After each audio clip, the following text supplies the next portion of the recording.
Vamos a tratar de hacer las partes más comprensibles y ya el que desea abundar pues podrá leer algo más, ¿no? A ver, primero hay que considerar o hay que recordar, como ya conocen sobre el tema y lo han leído, que hay un potencial de acción que se produce a nivel del sistema de nodos, ¿no? O sea, el nodo sinoauricular, el nodo auriculoventricular, y otro potencial de acción que tiene lugar en el músculo cardíaco. Entonces no son potenciales de acción diferentes, ¿no? No tienen las mismas fases, como vamos aquí un poco a recordar, ¿no? Entonces este potencial de acción que se produce en el nodo sinoauricular, ¿no? Tiene o coincide el primero en que hay una fase 0, ¿no? Una fase 4, perdón, una fase 0 de despolarización. No hay una meseta como aquí, ¿no? Donde hay una fase 2, ¿no? No se da. Y luego el resto es parecido. Entonces la diferencia principal radica en la ausencia. Acá hay una fase de meseta, un proceso de polarización y repolarización un poco más continuo, mientras que acá hay una despolarización y luego un proceso de repolarización en 3 etapas, ¿no? Un inicio, un aplanamiento, que es la fase meseta, ¿no? Una aceleración, y luego entramos a la fase 4, ¿no? Donde hay una especie de refractariedad hasta que aparece un nuevo potencial de acción. Entonces nos interesa un poco recordar que movimientos de iones originan estos cambios, ¿no? Entonces podemos ver que inicialmente, ¿no?, la salida de potasio es un poco superior a la entrada de sodio, pero ese flujo va modificándose progresivamente, ¿no? Y eso va modificando el potencial de membrana, ¿no? De manera de que poco a poco se vuelve un poco menos negativo, ¿no? Entonces la salida de potasio debería favorecer la negatividad y la entrada de sodio la positividad.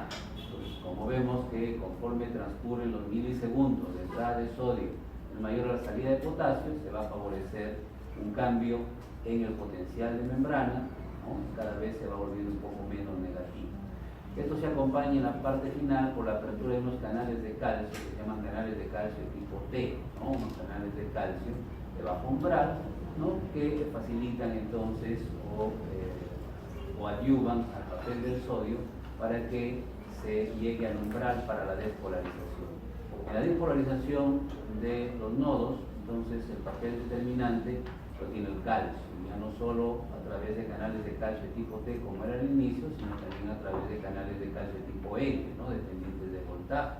Entonces hay un cambio inicial en el sodio que es coadyuvado por una modificación del calcio por canales de bajo umbral, y finalmente la despolarización propiamente dicha está principalmente relacionada con el ingreso de calcio, ¿no?, de canales de calcio, a través de canales de calcio tipo L.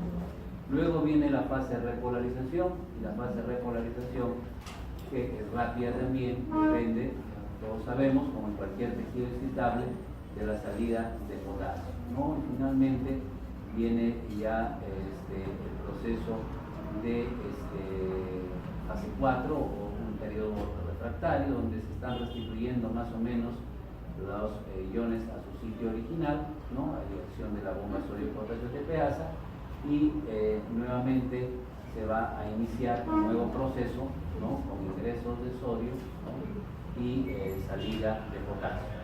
Parte del potasio que había salido puede reingresar en los canales rectificadores, ¿no?, que permiten que cuando el potasio ha salido en cantidades importantes, parte del retorne mediante gradiente de concentración, pero es una porción pequeña, ¿ya? En general la bomba es lo que va a tener que poner orden y expulsar el sodio que está en exceso y regresar la mayoría del potasio que salió a su sitio, ¿no? O sea, la bomba sodio-potasio TPasa de todas maneras va a poner orden al final, ¿no? Sin embargo, después de esta repolarización con salida importante de potasio, hay un retorno por unos canales rectificadores de parte de ese potasio, no de todo, ¿no? Y empieza ya un ingreso de sodio que luego, como ven ustedes acá, se complementa con una salida, más un ingreso que progresivamente va alternándose hasta que se genera un nuevo potencial de acción. Y en el potencial de acción que tiene lugar en el músculo cardíaco, ¿no?, entonces en la fase de despolarización ¿no? Al iniciar o empezar por la despolarización, hay un ingreso de sodio, ¿no? Un ingreso importante por los canales de sodio dependientes de voltaje, ¿no? Que es lo que produce la despolarización, ¿no? El pasaje desde menos 90 más o menos hasta más 52, más 50, por ahí las referencias pueden variar un poco, pero hay una positividad en el interior de la célula. Luego de eso, ¿no? Se ha producido la despolarización, empieza el proceso de repolarización, y para eso fundamentalmente va a haber una salida de potasio, esencialmente el potasio que comienza a perderse, pero es equilibrado en alguna medida por la salida de cloro, y fundamentalmente luego, porque se está saliendo tanto potasio como cloro, están perdiéndose cargas positivas, ¿no? Y cargas negativas. Entonces, lo que fundamentalmente equilibra la salida de potasio es el ingreso del calcio, ¿no? Entonces el calcio comienza a entrar, el potasio puede continuar saliendo, pero como está ingresando un ion positivo y también saliendo un ion positivo, esto se aplana, el proceso de repolarización se aplana. No es como aquí que la repolarización es rápida, tan pronto se despolarizó como se repolariza. En el caso de acá, luego de una despolarización comienza un proceso de repolarización que al inicio es un poquito rápido, pero luego se aplana, se estaciona. Eso no quiere decir que no se estén moviendo los iones, ¿no? Sino que se están intercambiando, está ingresando calcio y está saliendo potasio, ¿no? Entonces, esos son los procesos durante la fase de MC. Y luego, en la aceleración otra vez de la repolarización, ¿no? Nuevamente se acelera el proceso de repolarización, entonces básicamente ya se produce solo una salida de potasio. Hay diferentes tipos de canales, ¿no? Hay canales lentos, ¿no? Hay canales rápidos para la salida de potasio, y al final hay unos canales de potasio, parecidos a los que están acá, que permiten el ingreso de parte del potasio. Igual que dijimos aquí que como ha salido tanto potasio un poco se regresa, igual sucede aquí, ¿no? Antes de entrar a la fase 4 propiamente dicha, ¿no? Hay un poco de retorno ahí de este potasio, ahí la bomba está actuando obviamente, volviendo las cosas al equilibrio. Hay un periodo refractario acá donde no se pueden generar nuevos estímulos hasta que comienzan poco a poco a ingresar el sodio, se produce un flujo rápido y se produce una nueva despolarización, y luego el proceso de repolarización que ya hemos mencionado. Entonces, a nosotros nos va a interesar un poco más esto, ¿no? En términos de regulación de la frecuencia, pero cuando se habla de arritmias, muchas veces el miocardio que está agredido, estirado, isquémico, ¿no? Lesionado, y a partir de una zona del miocardio se puede generar un sistema parecido a esto, un sistema de despolarización que no sigue más o menos las características que están acá, o por lo menos no tan exactas, y que comienza a comandar, en lugar de los nodos comienza a tomar el control, y eso es lo que va a haber que controlar, ¿no? Entonces hay que recordar que dos sistemas importantes para el corazón son el sistema parasimpático, ¿no? Que tiene efectos colinérgicos, y acá podemos ver con una figura parte de lo que ya hemos dicho en otro momento, ¿no? Acá están las despolarizaciones, ¿cierto? Y esto de acuerdo a la frecuencia pues determina si esto es rápido o lento, ¿no? El intervalo entre despolarización y despolarización nos da la frecuencia cardíaca. Entonces, cuando se aplica la acetilcolina, o cuando hay un estímulo colinérgico, debería darse una respuesta como la que está acá, ¿no? O sea, teóricamente, a continuación de esta despolarización debería venir esta, pero acá en la línea roja se está produciendo un cambio, ¿no? ¿Y esto a qué se debe? A ver quién se acuerda a qué se debe, qué hace la acetilcolina en el sistema de conducción. Claro, a ver, calma. Hiperpolariza, muy bien, mejor, hiperpolariza. O sea, se supone de que esto es despolarización y esto es repolarización. Debería ir hasta acá nomás, este es el límite de la hiperpolarización, y de ahí arranca una nueva despolarización, otra vez repolarización y así, ¿no? Pero acá está yendo por debajo del límite normal, hay una hiperpolarización. ¿Es correcto? ¿Y por qué la hiperpolarización? ¿Qué es lo que está haciendo de que esté más negativo de lo que debería ser? O sea, normalmente debería ser, pues, digamos, un menos 70, se está yendo más abajo todavía, está más abajo, más negativo de lo que debería ser. ¿Qué se ha movido acá? La salida de potasio. la salida del potasio. Entonces, muy bien, los receptores M2 están en el sistema de conducción, sobre todo en el nodo sinoauricular, en el aurículo ventricular, producen una salida de potasio. Por eso decimos que hiperpolariza, ¿no? Que se vuelve más negativo de lo normal. Eso, como vemos en la figura, no quiere decir que ya no va a haber despolarización. Si ya no hay despolarización, se paró el corazón, pues, ¿no? Se murió la persona. No quiere decir de que no se va a producir, sino que va a ser más lento, va a demorar más. Tocaba que se produzca aquí, pero como está más hiperpolarizado, hasta que se vence esa negatividad, y por supuesto se mueve también ese potasio, va a tomar algunos milisegundos más. Entonces la frecuencia cardíaca, ¿no?, se va a volver ahora un poco más espaciada, más lenta, ¿no? Va a haber una bradicardia, que es el efecto polinético. Y aquí tenemos algunos efectos que pueden producirse, ¿no?, a nivel de adrenalina, ¿no?, y algunas otras modificaciones en los iones que también pueden modificar la frecuencia. Como vemos en este caso, hay estímulos que están favoreciendo un latido adelantado. En este caso, el latido se ha retrasado, pero en estos casos hay como un adelanto, está produciendo antes del tiempo, ¿no? Entonces, ¿qué está sucediendo en este caso? En este caso, por ejemplo, se ha producido un aumento en el movimiento de calcio. Nosotros dijimos que el ingreso de calcio empezaba acá por los canales de calcio tipo T y luego dependía de los de tipo L, y eso favorecía la despolarización. Entonces, si nosotros usamos adrenalina, la adrenalina, ¿no?, mediante el AMP cíclico, aumenta el movimiento de calcio, no solo en el músculo, sino en el sistema de conducción también. Entonces la despolarización puede ser anticipada, puede producirse un poco antes, y eso produce taquicardia, produce que la frecuencia cardíaca se adelante. En el caso de que el potasio no se quiera mover, en el caso en que haya problemas para que el potasio salga, entonces la repolarización no es completa. Normalmente esta línea roja debe bajar hasta donde está aquí, pero si el potasio no sale adecuadamente, hay una interferencia con la salida del potasio, entonces la repolarización no se completa, ¿no?, y es más fácil que aparezca una nueva despolarización antes de tiempo, porque el potasio no salió en toda la cantidad que debería salir. Normalmente acá debe salir el potasio, pero si este no quiere salir, este no va a bajar hasta acá, pues se va a quedar por aquí más o menos, y eso va a facilitar que aparezca una nueva despolarización de manera más rápida, ¿no?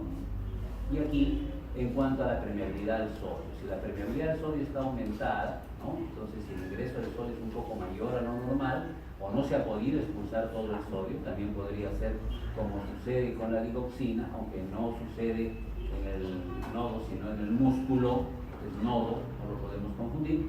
Entonces, el exceso de sodio facilita la despolarización, adelanta la despolarización, ¿no?, se antecede al momento en que debería presentarse normalmente, ¿ya? Entonces, esto corresponde a un aumento del automatismo, ¿ya?, como que está estimulado el sistema de conducción y aparecen las despolarizaciones antes de lo que debería, por un aumento de la entrada de calcio, que es típico de la adrenalina en oposición a la acetilcolina, por una deficiencia en la salida de potasio, no hay una repolarización completa, o por un exceso de entrada de sodio, ¿no?, o una deficiencia en la salida, en la expulsión del sodio. La bomba capaz no trabaja muy bien y se quedó un poco de sodio, entonces también se adelanta la despolarización.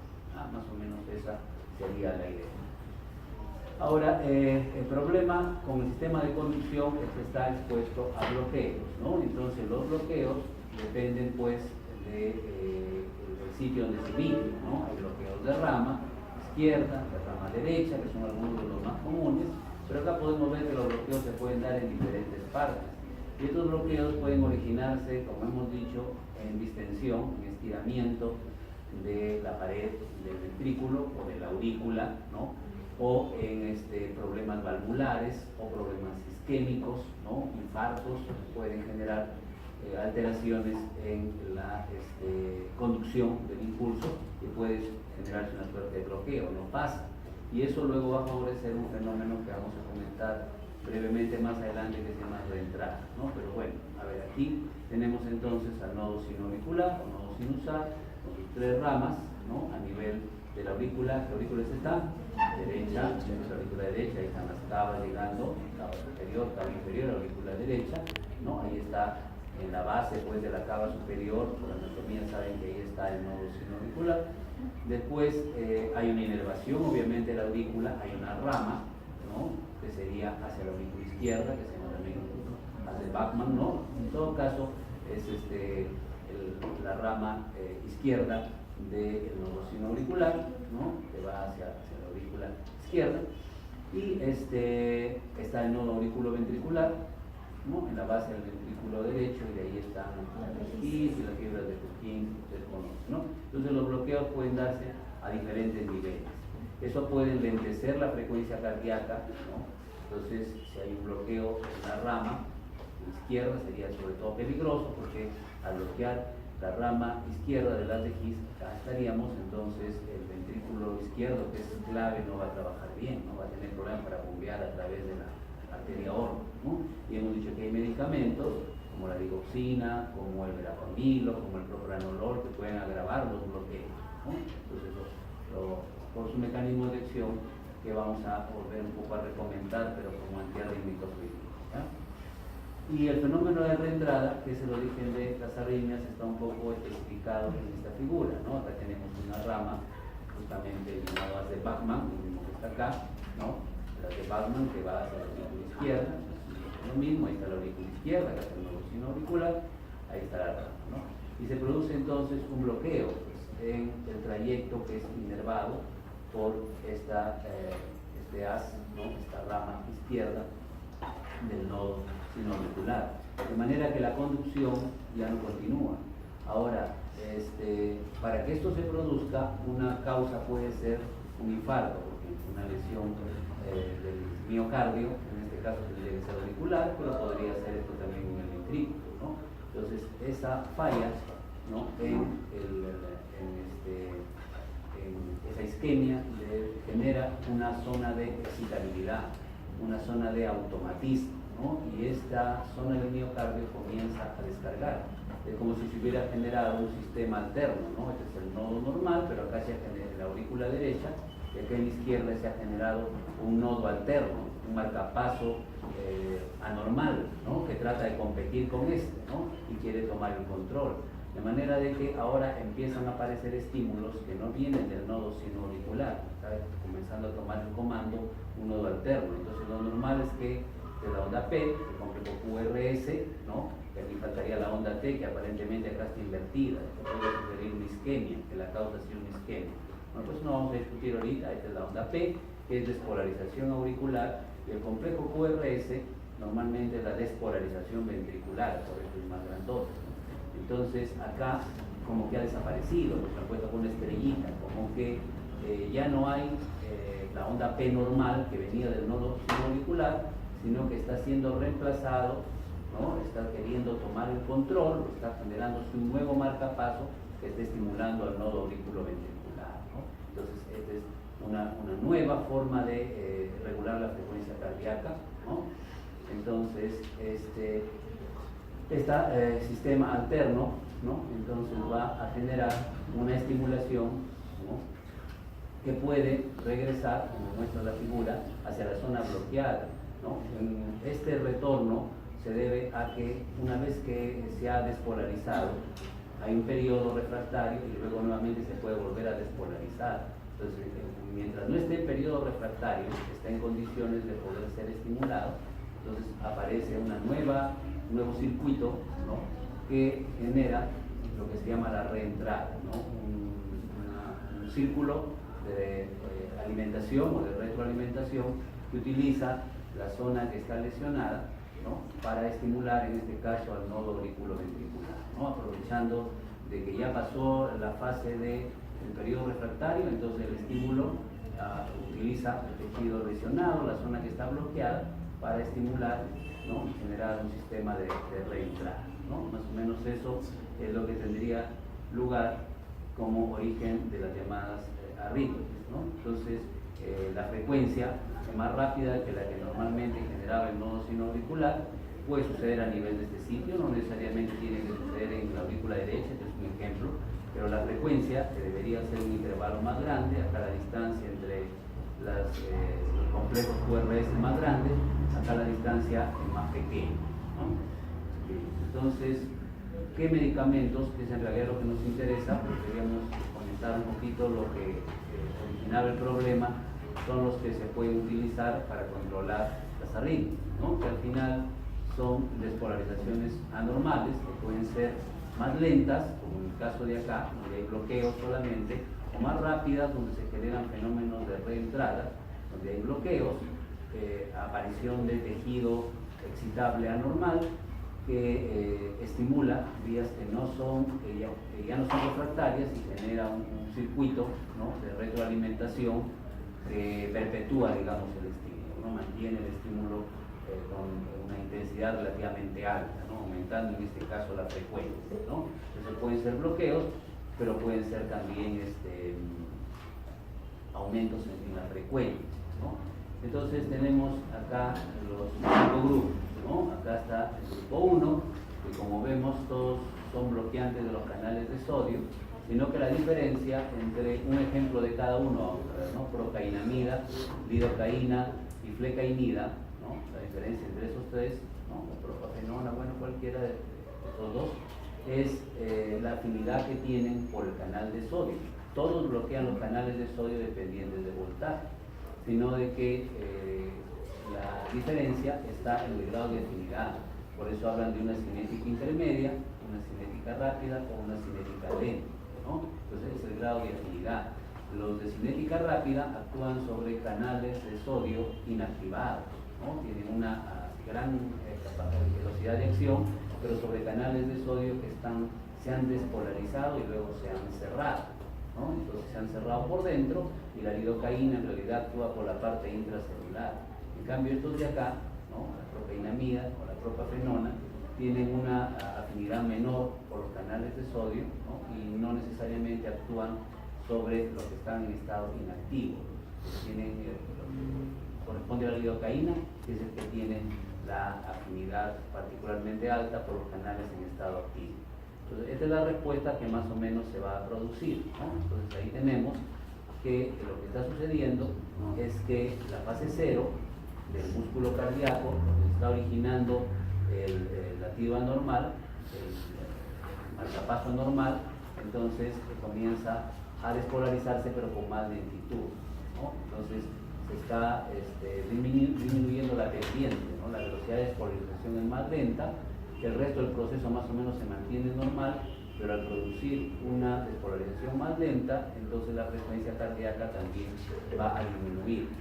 Este es el efecto que tienen los de tipo lidocaína, ¿no? Entonces casi compiten exactamente con la despolarización. Entonces puede que la frecuencia cardíaca aparentemente no cambie, la duración del potencial de acción se va a acortar, pero al bloquear los canales de sodio y mantenerlos bloqueados en estado inactivo, entonces no se va a poder producir la despolarización siguiente, ¿no? O sea, de todas maneras va a haber una reducción de la frecuencia cardíaca.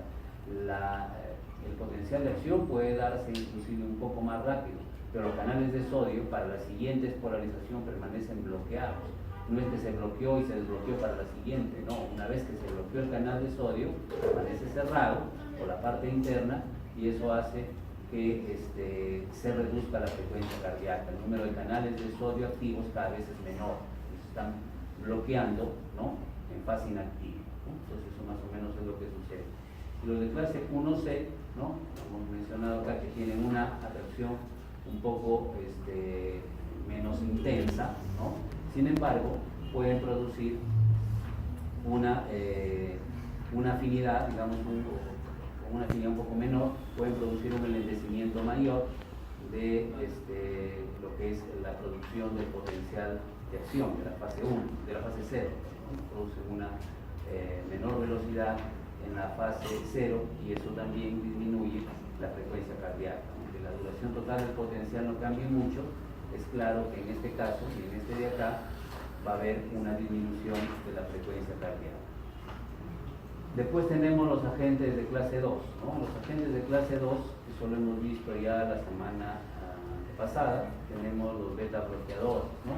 Cuando hablamos nosotros de beta bloqueadores, entonces hemos hablado de los cardioselectivos.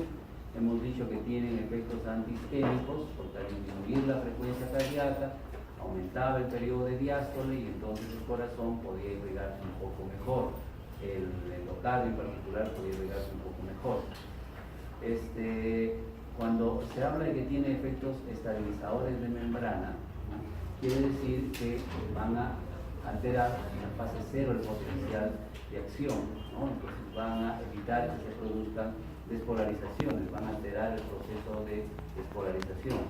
Y en cuanto se refiere a la despolarización espontánea, ¿no? Entonces todos al alterar los niveles de AMP cíclico, ¿no? Van a evitar que se produzca pues el ingreso de calcio, que como hemos dicho es necesario para la despolarización, ¿no? Tanto en los casos en que estamos hablando del músculo cardíaco, se necesita calcio, claro, básicamente para la fuerza de contracción, pero sobre todo en lo que es el sistema de conducción, ¿no? Cuando necesitamos reducir la frecuencia, necesitamos bloquear un poco esta entrada de calcio, ¿no? Y el bloqueo de la entrada de calcio, ¿no? Es el que ayuda a disminuir la velocidad de la despolarización.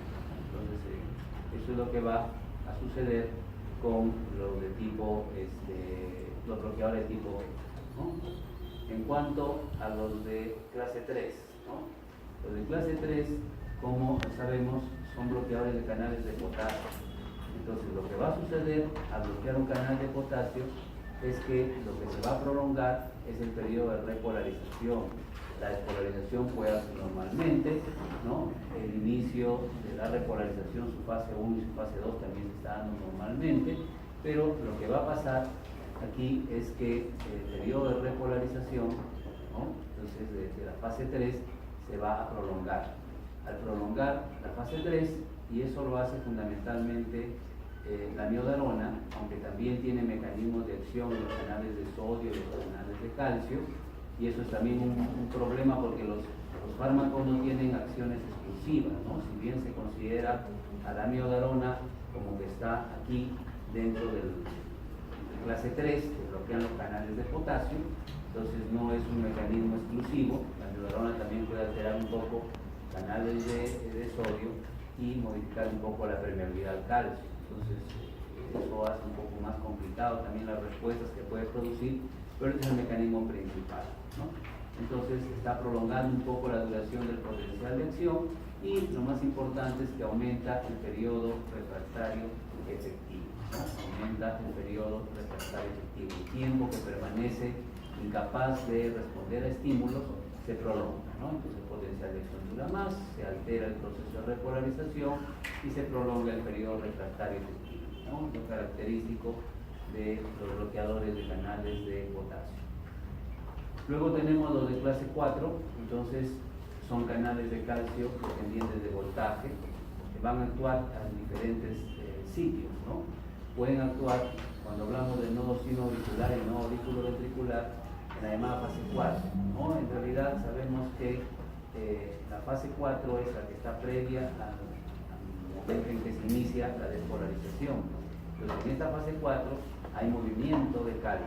Hemos visto que al final casi de la fase 4 comienzan a producirse ya entradas de calcio por los canales de tipo T. Entonces ya pueden empezar a alterarse un poco ese movimiento de calcio.